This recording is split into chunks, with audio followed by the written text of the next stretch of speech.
கோவை மாவட்டம் வால்பாறை பகுதியில் சாலை வசதி இல்லாததால் உடல்நிலை சரியில்லாத முதியவரை தொட்டில் கட்டி 8 கிலோமீட்டர் தொலைவில் உள்ள மருத்துவமனைக்கு கொண்டு செல்லும் நிலை ஏற்பட்டிருக்கிறது. இதுகுறித்த விவரங்களுடன் செய்தியாளர் சக்திவேல் இணைந்திருக்கிறார். சக்திவேல், விவரம் என்ன? லாவண்யா, அதாவது கோவை மாவட்டம் பொள்ளாச்சி ஆனைமலை புலிகள் காப்பகத்துக்கு உட்பட்ட பொள்ளாச்சி மற்றும் வால்பாறை வனப்பகுதியில் சுமார் 15க்கும் மேற்பட்ட பழங்குடியின மலைவாழ் மக்கள் கிராமங்களில் சுமார் 5000க்கும் மேற்பட்ட பழங்குடியின மக்கள் வாழ்ந்து வருகின்றனர். இந்த பழங்குடியின கிராம பகுதியில் வாழும் மக்களுக்கு வீடுகள், பள்ளிக்கூடம், மின்சாரம், சாலை உள்ளிட்ட அடிப்படை வசதிகளை செய்து தரக்கோரி பல ஆண்டுகளாக அரசுக்கு தொடர்ந்து கோரிக்கை வைத்து வரும் நிலையில் தற்போது வரை பழங்குடியின கிராம மக்களுக்கு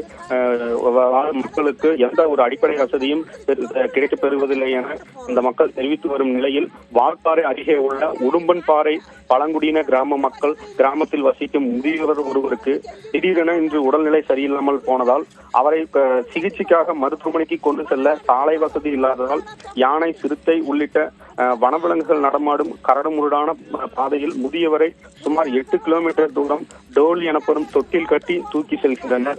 அப்பகுதியிலிருந்து சுமார் 8 கிலோமீட்டர் தொலைவில் உள்ள நல்லமுடி எஸ்டேட் பகுதியில் உள்ள மருத்துவமனைக்கு முதியவரை சிகிச்சைக்காக கொண்டு செல்லப்படுவதாகவும், உரிய நேரத்தில் தங்களுக்கு சிகிச்சை கிடைக்காமல் மிகவும் சிரமப்பட்டு வருவதாகவும், ஒரு சில நேரங்களில் தொட்டில் கட்டி தூக்கி செல்லும் பொழுது உயிரிழப்புகளும் ஏற்படுவதாக மலைவாழ் மக்கள் வேதனை தெரிவிக்கின்றனர்.